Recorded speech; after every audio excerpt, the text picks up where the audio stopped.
गंगा देवी कैसे जन्मी, क्या आपको पता है? गंगा देवी के अहंकार को भगवान शिव ने कैसे समाप्त किया, क्या आपको पता है? गंगा देवी पार्वती देवी की बड़ी बहन है, क्या आपको पता है? गंगा देवी पृथ्वी पर कैसे आई, क्या आपको पता है? गंगा देवी के माता पिता कौन हैं, क्या आपको पता है? गंगा जल में स्नान करने से सारे पाप मिट जाते हैं, लेकिन उसके बाद वे सारे पाप कहाँ जाते हैं, क्या आपको पता है? इन सभी बातों को आज की इस वीडियो में विस्तार से जानेंगे। ये एक वीडियो देखने के बाद आपको गंगा देवी का पूरा इतिहास समझ में आ जाएगा। हर कोई बिना मिस किए इस वीडियो को आखिर तक जरूर देखिए। कई करोड़ों वर्ष पहले सतयुग में हिमालय पर्वतों के राजा हिमवान थे। उनका विवाह मेरु पर्वत की रानी मेनावती से हुआ था। उनके घर दो कन्याओं का जन्म हुआ। एक थी गंगा देवी और दूसरी थी पार्वती देवी। दोनों अप्सराओं जैसी अत्यंत सुंदर दिखाई देती थी। गंगा देवी के शरीर से दिव्य जल बहता रहता था। वह जल जहाँ भी धरती पर गिरता, वहाँ की बंजर भूमि भी हरे भरे खेतों में बदल जाती। बचपन से ही गंगा देवी बहुत दयालु थी। वह पार्वती देवी को एक माँ की तरह बहुत प्रेम से संभालती थी। इस प्रकार कुछ वर्षों के बाद दोनों विवाह योग्य हो जाती हैं। उसी समय इंद्रलोक में रहने वाले देवताओं को अत्यधिक गर्मी सताने लगती है। सभी देवता जब भी स्नान करने के लिए जल में उतरते, वह जल भाप बनकर उड़ जाता। सभी देवता परेशान होकर इंद्र के पास जाकर अपनी कठिनाइयां बताते हैं। तब इंद्र को पता चलता है कि पृथ्वी पर गंगा देवी नाम की एक कन्या है, जिसके शरीर से दिव्य जल बहता है। उसी रात इंद्र तुरंत हिमवान के पास पहुँचते हैं। बहुत कष्ट झेल रहे हैं, कृपया अपनी पुत्री गंगा देवी को हमारे साथ स्वर्ग लोक भेज दीजिए। उनके शरीर से निकलने वाला जल यदि स्वर्ग में बहेगा तो पूरा स्वर्ग सुख और शांति से भर जाएगा। ऐसा विनम्रता से निवेदन करते हैं, लेकिन हिमवान अपनी पुत्री को भेजना नहीं चाहते थे। वह बार बार इंद्र से कहते हैं, मुझे ये स्वीकार नहीं है, लेकिन इंद्र लगातार विनती करते रहते हैं। ये सब गंगा देवी महल के द्वार के बाहर खड़ी होकर सुन रही होती हैं। उनकी आंखों में आंसू आ जाते हैं। वह धीरे धीरे अंदर आती हैं और कहती हैं, मेरे कारण आप दोनों विवाद मत कीजिए। इस संसार की रक्षा के लिए मैं इंद्र के साथ स्वर्ग लोक जाने के लिए तैयार हूँ, लेकिन मेरी एक शर्त है। इंद्र हाथ जोड़कर कहते हैं, कहो गंगा, तुम जो भी मांगोगी हम उसे देने के लिए तैयार हैं। गंगा देवी हाथ जोड़कर कहती हैं, मैं इस मानव शरीर में आपके साथ नहीं आ सकती। मैं अभी अंतर ध्यान हो जाऊंगी और भगवान विष्णु से पुनर्जन्म लूंगी। उसके बाद आप मुझे अपने साथ ले जाइए। ये अका, क्या आप मुझे छोड़कर चली जाएंगी? आपके बिना मैं कैसे जी पाऊंगी? ऐसा रोते हुए कहती हैं। गंगा देवी पार्वती देवी के आंसू पोंछते हुए कहती हैं, मत रो बहन, मैं अभी चली जाऊंगी, लेकिन पुनर्जन्म लेने के बाद मैं हमेशा तुम्हारे पास ही रहूंगी। मैं तुम्हें ये वचन देती हूँ। इसके बाद गंगा देवी अंतर ध्यान हो जाती हैं। इसके बाद त्रेता युग आरंभ होता है। इस युग में महाबली नाम का एक राक्षस होता है। वह प्रहलाद के वंश में जन्मा होता है। वह बहुत अच्छा और महान भगवान विष्णु का भक्त भी होता है। वह तीनों लोगों को जीतकर तीनों लोगों का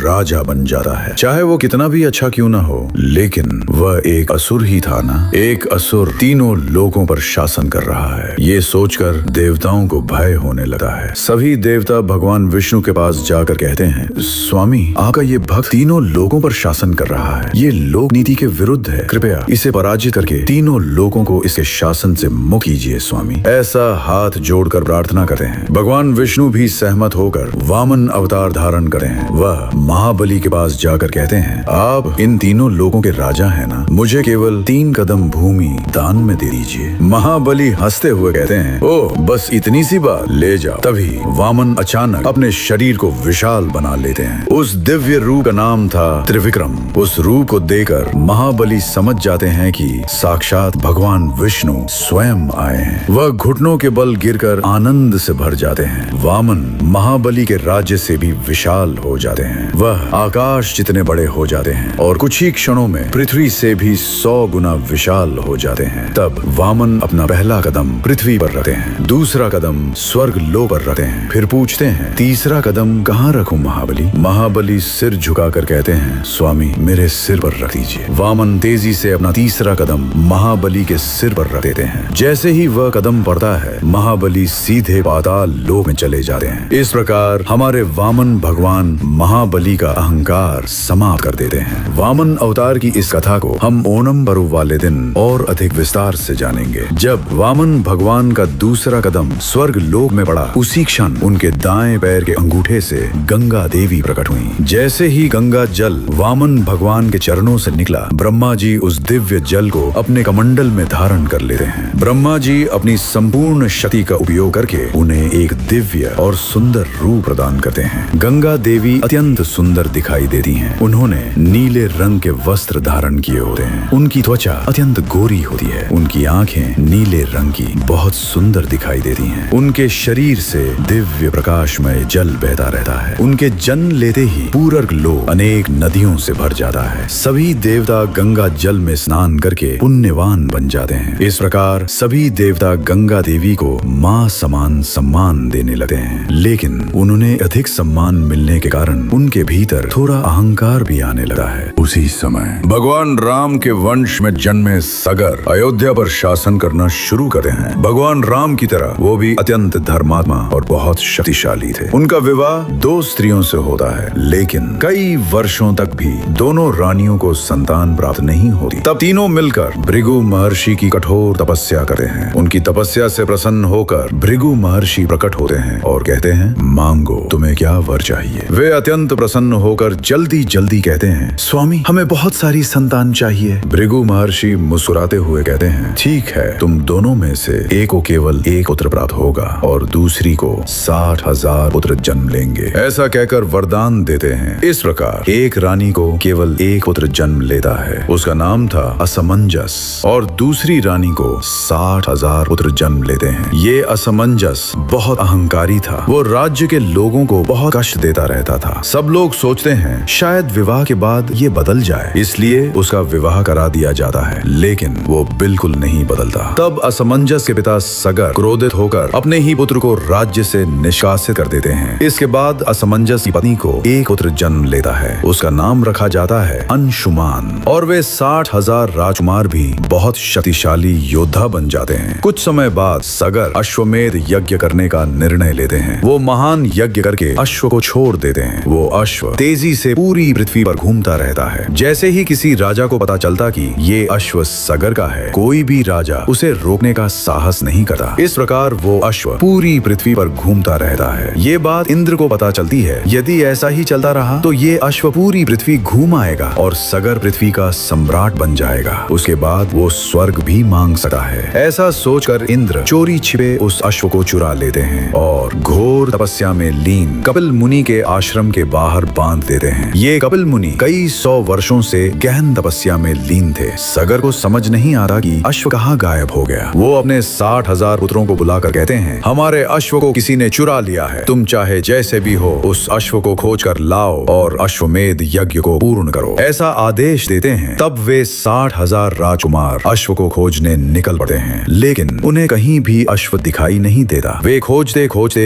जिस भी मनुष्य या जानवर को देखते उसे मार डालते। इस प्रकार वे अनेक पाप करने लगते हैं। उनसे कहती है, मैंने एक घोड़ा कपिल मुनि के आश्रम में देखा है। वे उस गाय और उसके बछड़े को भी निर्दयता से मार डालते हैं और आश्रम की ओर बढ़ते हैं। उन्हें वहाँ वो अश्व दिखाई देता है और उसके पास ही कपिल मुनि तपस्या करते हुए बैठे होते हैं। वे जोर जोर से चिल्लाने लगते हैं, यही है जिसने हमारा अश्व चुराया है। इसे जीवित बिल्कुल नहीं छोड़ना चाहिए। लेकिन कपिल मुनि अपनी तपस्या से बाहर नहीं आते। तब वे उन्हें कोड़ों से निर्दयता से मारते हैं। फिर भी वो आंखें नहीं खोलते। अब उन्हें और अधिक क्रोध आ जाता है। आंखें नहीं खोलोगे, खोलो अपनी आंखें, ऐसा चिल्लाते हुए उबलता हुआ जल उनके सिर पर डाल देते हैं। तभी कपिल मुनि का पूरा शरीर जलने लगा है। उनका संपूर्ण शरीर कांपने लगा है। अचानक तेज गति से हवाएं चलने लगी हैं और तभी एक ही क्षण में कपिल मुनि अपनी दोनों आंखें खोल देते हैं। उनकी आंखें खुले हुए पहले ही सैकड़ों वर्ष बीत चुके होते हैं और उनकी आंखों में अनंत दिव्य शक्ति प्रज्वलित हो रही होती है। उनकी आंखों से भयंकर अग्नि की ज्वालाएं निकलने लगी हैं और तभी कपिल मुनि अपनी दृष्टि से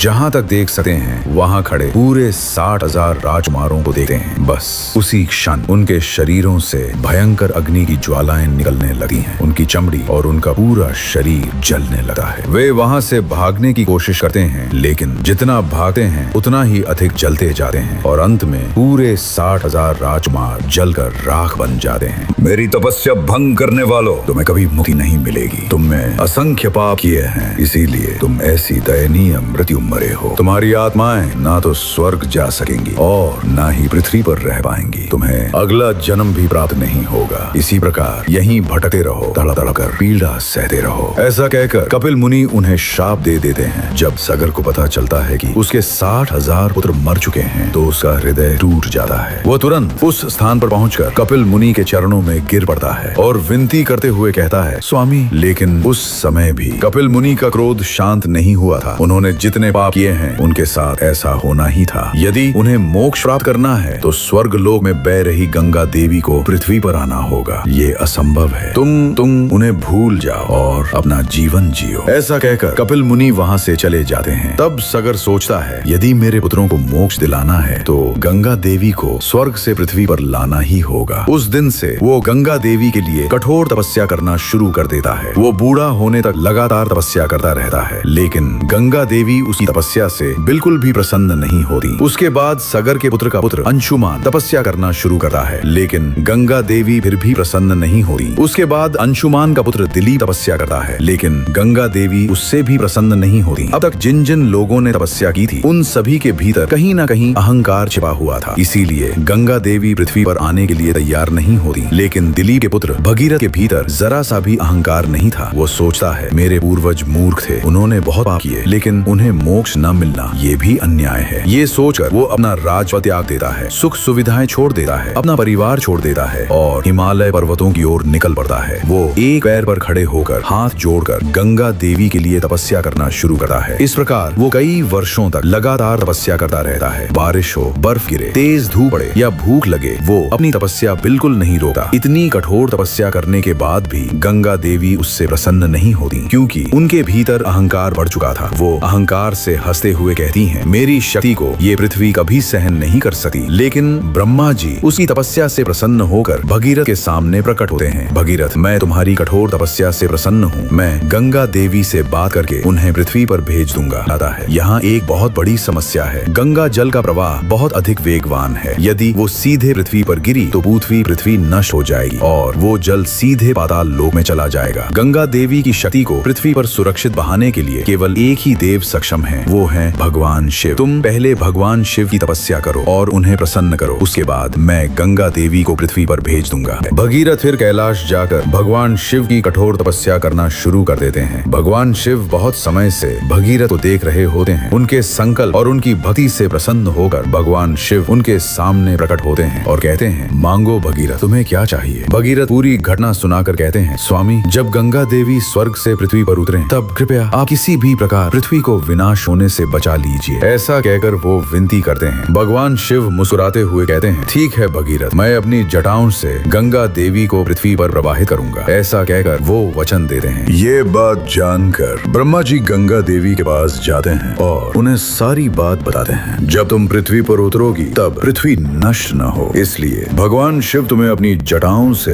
पृथ्वी पर छोड़ेंगे। ये सुनते ही गंगा देवी जोर जोर से हंसने लगती हैं। क्या शिव मुझे अपनी जटाओं से पृथ्वी पर छोड़ेंगे? लगता है शिव को मेरी शक्ति और मेरे वेग का अंदाजा नहीं है। मैं अपने वेग से शिव को भी पाताल लोक तक बहा कर ले जाऊंगी। देखते हैं वो शिव मेरा क्या कर लेते हैं। ऐसा कहकर गंगा देवी अहंकार से जोर जोर से हंसने लगती हैं। गंगा देवी अपनी संपूर्ण शक्ति का उपयोग करती हैं और स्वर्ग लोक से पृथ्वी की ओर यात्रा शुरू कर देती हैं। वो अत्यंत वेग से बहती हुई पूरे ब्रह्मांड को चीरती हुई तेजी से पृथ्वी की ओर बढ़ती चली आती हैं और अंततः वो भूलोक तक पहुंच जाती हैं। वो तेजी से बहती हुई कैलाश क्षेत्र तक पहुंचती हैं। ऊपर से भगवान शिव को देखते हुए वो अहंकार से हंसती हैं। अपने वेग और अपनी शक्ति से मैं इस शिव को भी पाताल लोक तक बहा कर ले जाऊंगी। ऐसा कहते हुए और भी अधिक वेग से नीचे आती हैं। वो तेजी से आकर सीधे भगवान शिव की जटाओं पर गिरती हैं। जैसे ही वो शिव जी की जटाओं पर गिरती हैं, ऐसा भयानक शब्द उत्पन्न होता है मानो पूरा ब्रह्मांड टूट गया हो। आकाश से तेज वेग से जल लगातार शिव जी के सिर पर गिरता रहता है, लेकिन भगवान शिव एक कदम भी आगे नहीं बढ़ते। वो मुस्कुराते हुए शांत खड़े रहते हैं। पूरा जल शिव जी की जटाओं में समा जाता है, एक बूंद भी नीचे नहीं गिरती। सारा जल उनकी जटाओं के भीतर चला जाता है। ये दृश्य देखकर भगीरथ और सभी देवता आश्चर्यचकित रह जाते हैं। गंगा देवी कहाँ है? गंगा जल कहाँ गया? ऐसा कहते हुए सभी घबरा जाते हैं। जब गंगा देवी भगवान शिव की जटाओं पर गिरती हैं, तभी वो उनकी जटाओं में फंस जाती हैं। भगवान शिव की जटाएं अत्यंत विशाल थीं। वो जिधर भी जाती उन्हें बाहर निकलने का कोई मार्ग दिखाई नहीं देता। इस प्रकार गंगा देवी घबराकर इधर उधर भागने लगती हैं। वो एक रास्ते से बाहर निकलने की कोशिश करती, लेकिन 3 और रास्तों में उलझ जाती। उसी शिव जटाओं के भीतर गंगा देवी को पूरा ब्रह्मांड का रहस्य दिखाई देता है। तब उन्हें समझ नहीं आता कि क्या करें। वो रोते हुए कहती हैं, स्वामी मुझसे बहुत बड़ी गलती हो गई, मुझसे भूल हो गई स्वामी, कृपया मुझे क्षमा कर दीजिए। इस प्रकार कई दिन बीत जाते हैं, लेकिन भगवान शिव फिर भी गंगा देवी को बाहर नहीं निकालते। तब भगीरथ भगवान शिव के चरण पकड़कर विनती करता है, स्वामी कृपया गंगा माता को क्षमा कर दीजिए, हमारे पूर्वज कई वर्षों से मोक्ष की प्रतीक्षा कर रहे हैं, कृपया गंगा माता को मुक्त कर दीजिए। भगवान शिव मुस्कुराते हुए अपनी जटाओं को पकड़कर कहते हैं, क्या हुआ गंगा, अब तुम्हारा अहंकार शांत हुआ या नहीं? ऐसा कहते हुए वो अपनी जटाओं से गंगा देवी को बाहर छोड़ देते हैं। भगवान शिव की जटाओं से सबसे पहले गंगा देवी बाहर आती हैं, लेकिन अब वो पूरी तरह शांत हो चुकी थी। उनका सारा अहंकार समाप्त हो चुका था। घुटनों के बल गिरकर हाथ जोड़कर कहती हैं, स्वामी मुझे क्षमा कर दीजिए, मुझ में इतना अहंकार भर गया था कि मैं क्या सोच रही थी मुझे स्वयं भी समझ नहीं आया। जब मैं आपकी जटाओं में थी तभी मुझे सच्चा ज्ञान प्राप्त हुआ। स्वामी अब से मुझे हमेशा अपनी जटाओं में ही स्थान दीजिए, मैं सदैव आपके मस्तक पर ही रहना चाहती हूँ। ऐसा कहकर वो प्रार्थना करती हैं। भगवान शिव मुस्कुराते हुए कहते हैं, तुम मेरी पार्वती की बड़ी बहन हो, अर्थात तुम मेरी भाभी समान हो, तुम्हें अपने मस्तक पर स्थान देने में मुझे कोई आपत्ति नहीं है। ऐसा कहकर भगवान शिव गंगा देवी को अपने मस्तक पर धारण कर लेते हैं। तभी से भगवान शिव को गंगाधर कहा जाने लगा। इसके बाद भगवान शिव अपनी जटाओं से गंगा को 6 धाराओं में विभाजित कर देते हैं। 3 धाराएं स्वर्ग लोक की ओर छोड़ते हैं, 2 धाराएं पाताल लोक की ओर छोड़ते हैं और 1 धारा भगीरथ की ओर प्रवाहित करते हैं। भगीरथ खुशी से कहते हैं, गंगा माँ कृपया मेरे पीछे पीछे आइए। ऐसा कहकर वो गंगा देवी को अपने साथ ले जाते हैं। गंगा देवी से निकलने वाला जल बहते हुए धरती पर गिरता जाता है और पूरी बंजर भूमि उपजाऊ खेतों में बदलती चली जाती है। इस प्रकार गंगा देवी पहाड़ों के बीच से बहती हुई जाती हैं, जंगलों के बीच से बहती हुई जाती हैं और इसी तरह वनों के मध्य से बहती हुई धीरे धीरे जानु महर्षि की ओर बढ़ती चली जाती हैं। जानु महर्षि अपने आश्रम में कई वर्षों से तपस्या कर रहे होते हैं। उसी समय गंगा देवी अत्यंत वेग से बहती हुई आती हैं और सीधे यज्ञ की अग्नि वेदी को तोड़ देती हैं। वह यज्ञ कर रहे महर्षि को भी पूरा डुबो देती हैं। महर्षि क्रोध में अपनी आंखें खोलते हैं और जोर जोर से गर्जना करते हुए अपना मुख विशाल कर लेते हैं और फिर अपने मुख से गंगा देवी तथा संपूर्ण गंगा जल को निगल जाते हैं। गंगा देवी जो विष्णु के चरणों से प्रकट हुई थी, जो ब्रह्मदेव के कमंडल से निकली थी, जो स्वर्ग लोक से आई थी, जो भगवान शिव की जटाओं से बाहर निकली थी, वही अब जानु महर्षि के पेट में पहुंच चुकी थी। भगीरथ जब पीछे मुड़कर देखते हैं तो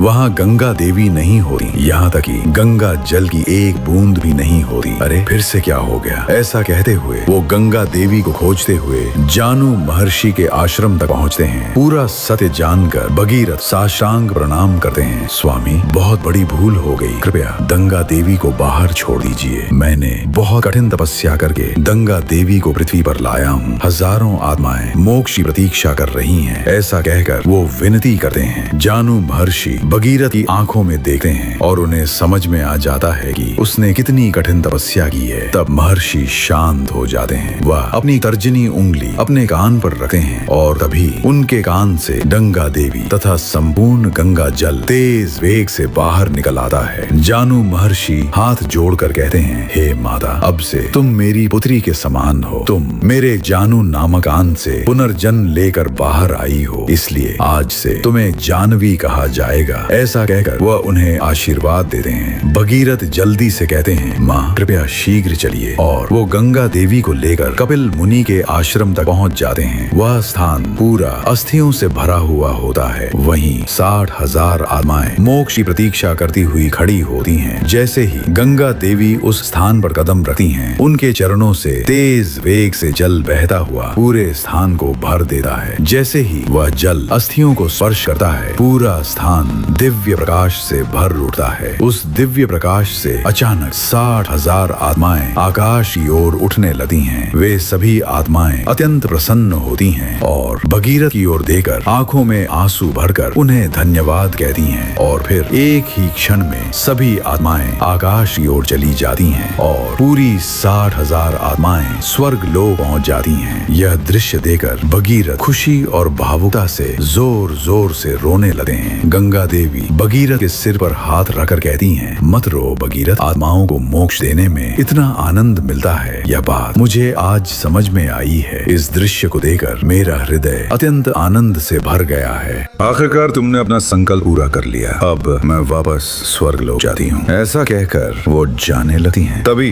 भगीरथ कहते हैं, माँ, यदि केवल इन 60,000 लोगों के पाप धोकर उन्हें मोक्ष देने से ही आपको इतना आनंद मिला है, तो सोचिए इस पृथ्वी पर कितने लोग जानबूझकर या अनजाने में पाप करते रहते हैं। यदि आप उन सभी के पाप हर कर उन्हें मोक्ष दें तो आपको कितना अधिक आनंद मिलेगा। ये सुनते ही गंगा देवी की आंखों से आंसू बहने लगते हैं। वो मुस्कुराते हुए कहती हैं, तुमने सही कहा भगीरथ, मैंने इतने वर्षों तक ऐसा क्यों नहीं सोचा। हे भगीरथ, आज से मैं पूरी पृथ्वी पर प्रवाहित होंगी। जो भी सच्चे मन से मेरे जल में स्नान करेगा उसके सारे पाप मैं स्वयं ग्रहण करूंगी और उसे मोक्ष प्रदान करूंगी। ऐसा कहकर वो वचन देती हैं और तभी से गंगा देवी पूरी पृथ्वी पर बहने लगती हैं। तब से लेकर आज तक जो भी गंगा जल में स्नान करता है उसके सारे पाप नष्ट हो जाते हैं और उसे मोक्ष तथा मुक्ति प्राप्त होती है। पार्वती देवी जब भगवान शिव के मस्तक पर विराजमान गंगा देवी को देखती हैं तो अत्यंत प्रसन्न होकर कहती हैं, अका, आखिरकार तुमने अपना वचन निभा दिया। ऐसा कहकर वो बहुत आनंदित होती हैं। पार्वती देवी पूरा घटनाक्रम जान लेती हैं, लेकिन उनके मन में एक प्रश्न उठता है, अका, अब तुम मनुष्यों के पाप अपने भीतर लेती हो तो उन सभी पापों का क्या करती हो। गंगा देवी मुस्कुराते हुए कहती हैं, मैं उन सभी पापों को समुद्र में छोड़ देती हूँ। तो समुद्र देव उन पापों का क्या करते हैं। समुद्र देव उन पापों को वर्षा के देवता वरुण देव को दे देते हैं और वरुण देव उन पापों का क्या करते हैं, ये तो मुझे भी नहीं पता बहन। ऐसा कहकर गंगा देवी मुस्कुराती हैं। तभी भगवान शिव मुस्कुराते हुए कहते हैं, देवी, इंद्र उन पापों को वर्षा के रूप में फिर से पृथ्वी पर बरसा देता है। उसी वर्षा से मनुष्य अन्न उगाते हैं और मनुष्य जिस भाव से, जिस बुद्धि से, जिस कर्म को करते हुए उस अन्न को ग्रहण करते हैं उन्हें वैसा ही कर्म फल प्राप्त होता है। यदि वे अच्छे होते हैं तो उनके साथ अच्छा होता है और यदि वे बुरी बुद्धि वाले होते हैं तो उन्हें अपने कर्मों का फल भोगना पड़ता है। इसीलिए कहा जाता है, जैसा अन्न हम खाते हैं वैसा ही हमारा मन बनता है और जैसा मन होता है वैसे ही कर्म बन जाते हैं। यही है गंगा देवी की संपूर्ण कथा। हमें आशा है कि अब आपको गंगा देवी की पूरी कहानी समझ में आ गई होगी। हर व्यक्ति को गंगा देवी की कथा अवश्य जाननी चाहिए। इस वीडियो को सबके साथ शेयर कीजिए। यदि आपको गंगा देवी और भगवान शिव प्रिय हैं तो कमेंट में अवश्य लिखिए, जय गंगा देवी, हर हर महादेव, हर हर महादेव, शंभो शंकर।